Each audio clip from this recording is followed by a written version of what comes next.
very good day to you. Welcome to Herman Manyora's YouTube channel. My name is Jedel Kabir. This is our usual political conversations that are very simple, truthful, and biased with Herman Manyora, who puts them across in a hard-hitting weights. My last day in Luombe, Prof. Yes. Thanks for hosting us. We've had some good time. We've had some good meat. We've had some good fish. Yes. Thanks for hosting us. And you've seen villagers as by the way, we are here also on a working holiday. Yes.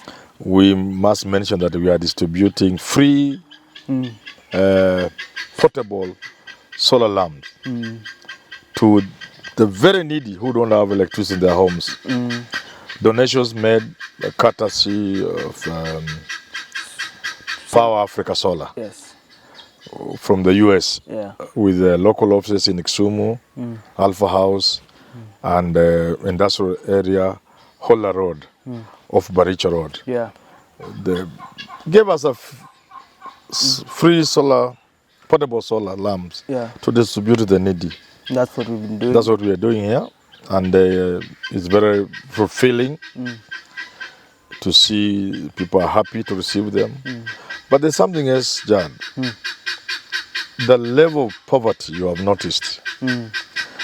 I think at some point I'm appealing to well-wishers to help us even come and distribute mattresses. You see some of those people where they sleep.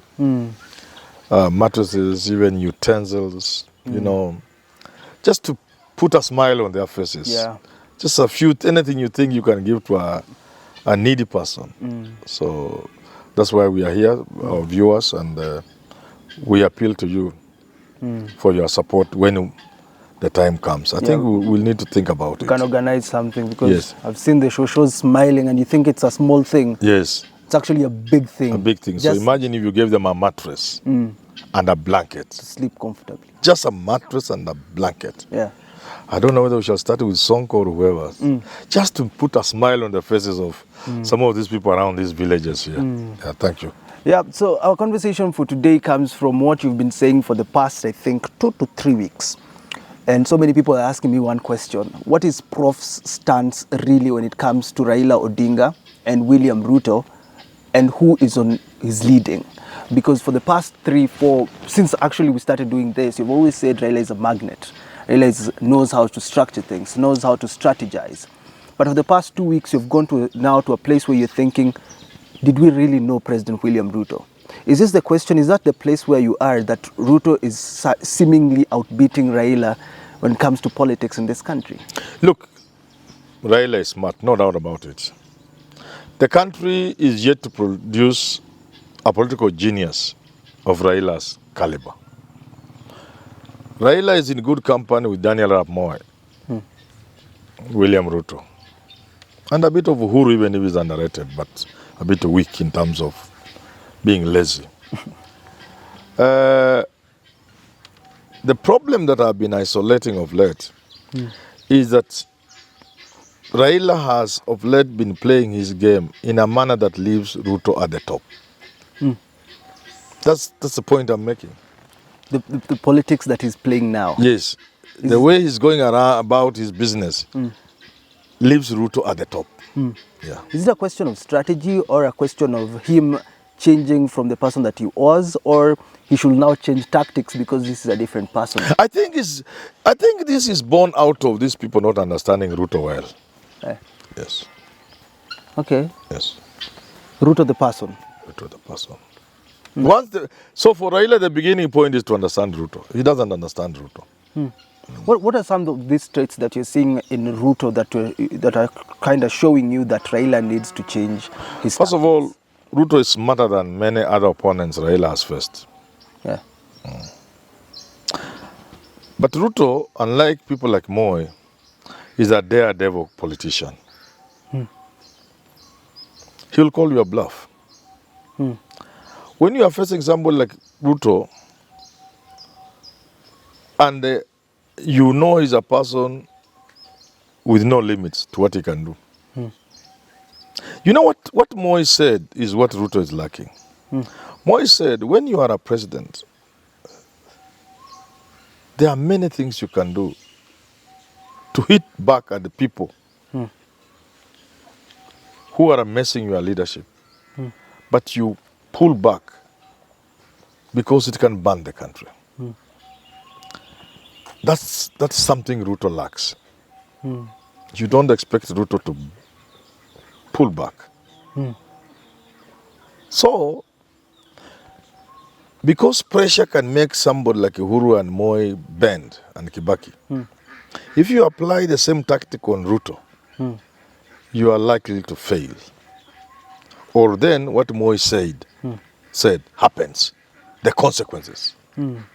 Because leaders agree to talk, to calm down, because they look at the consequences of facing the challenges head on, and they say, no, I don't think Ruto is bothered. I think he can face you. Wacha itoke kama ni mbaya mbaya. That's number one. Number two, Ruto seems to read the game much better than these guys think. So, for lack of better words, he's playing around with them. Yeah, he's just playing with them like children. That is palm. Yeah. So, because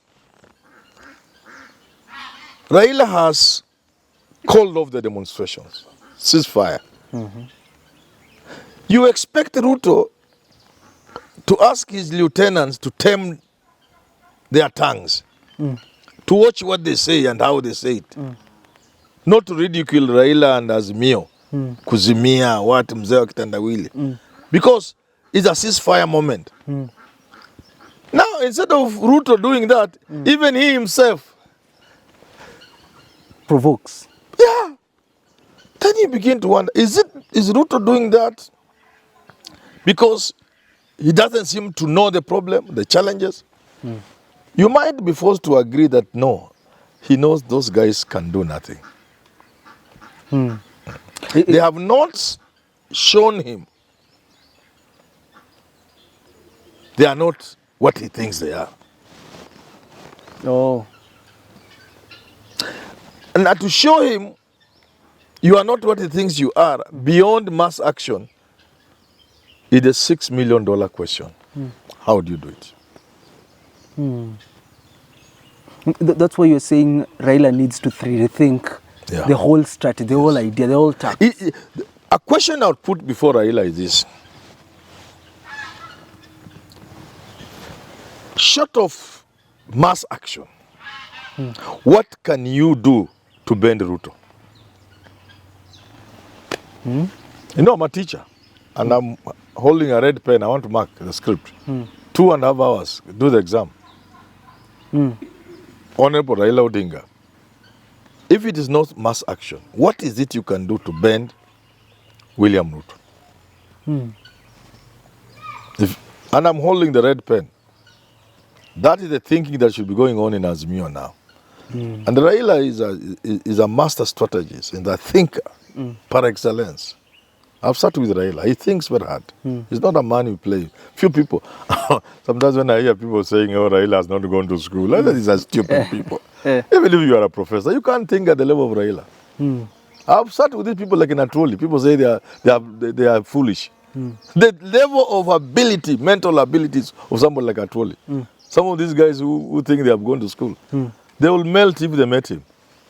So he's capable of thinking. And therefore I'm saying he should engage that level of thinking, but also engage people with the capacity to help him think. There are a few things he has tried to do. He has brought ICC. I was going there, yes. There's another United Nations thing, yes. That's what I said, Raila. And then there's Maandamano too. Those are some of the things that he's been trying to make Ruto bend. That's exactly what I'm saying. ICC was a dangerous card.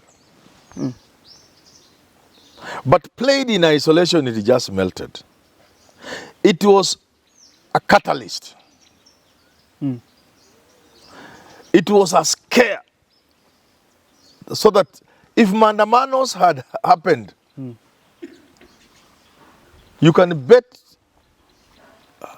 your last breath, many policemen would not have acted the way they had acted before. People got scared. It's real. This is a real thing. There is nothing theoretical about going to ICC going to court. It's not theoretical. You cannot philosophize. There's no toughness. Even as Come, what do you call, not Come, what do you call it? Is it Come? Police IG. Come, yes. I don't care, Wongo. Look at the people in the history of this country who have gone to court. Forget about even ICC. People Goldenberg. Mutu nakutana naye amekonda ameisha. Have you heard of the Kinokemos and the rest who are waiting to be expatriated, to repatriated to whatever islands huko? Yeah. Anybody, even today, you judge, if you are told you are facing criminal charges, even if you are doing the case from outside, like I was doing the one 2 years ago for defamation, what I said on NTV, something kwa tumbo inakukata, because courts are courts. You can go there smiling on bend. Unasikia, begin to serve your term now. So nobody can play with ICC. Even your own wife or husband or your children, watakwambia daddy, hii mambo mnarusharusha matia gas kwa magari mchunge. Utaenda ICC. Your 6-year-old girl will tell you. So don't let anybody lie to you. That, oh me, I don't care. Wapi, it threw a scare into the police. So, but see, it was left hanging. It was not used. Okay. Now, this self-determination is a big scare.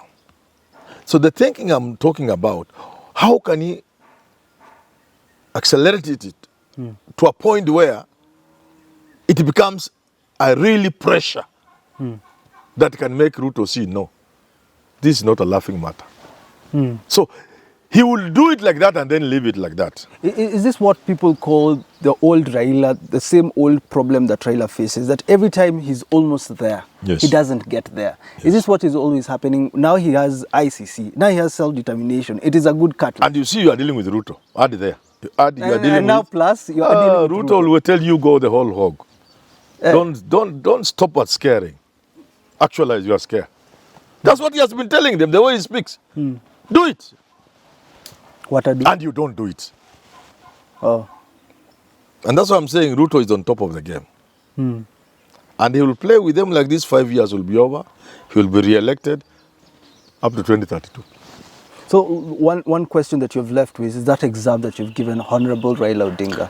What can you do, Honorable Raila Amolo Odinga, to bend Ruto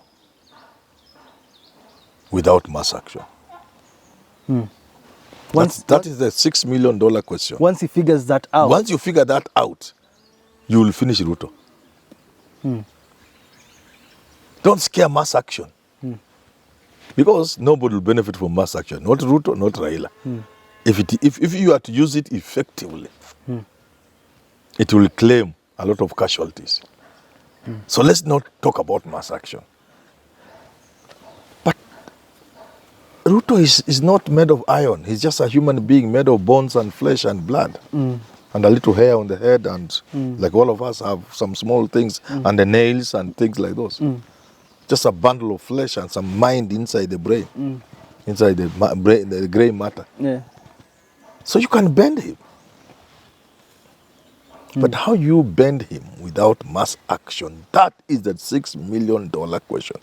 And he may be smart, but he cannot outsmart Raila if Raila activated his system, both as an individual and men and women around him who can figure out what they can do. All right. $6 million question to Raila Odinga. Can you repeat it for him? What can you do to bend Ruto? That is the question. Without mass action. That is the question. Once Raila answers that question, the rest, like they say, I may not have the answers, but I have a rough idea. So either side, one of them wanitafute. Yeah. The one who comes first, I will deal with him. I have a rough idea of what Raila can do on Monday, and by Friday, Ruto is looking for him without mass action. I have a rough idea. I also have a good idea of what Ruto will do to counter that. So the one who comes first is welcome. Thank you so much for tuning in. And Ghost, that's also an answer for so many that have been asking why Manyora now thinks Ruto is on top. Till we talk again, have yourself a lovely rest of your day.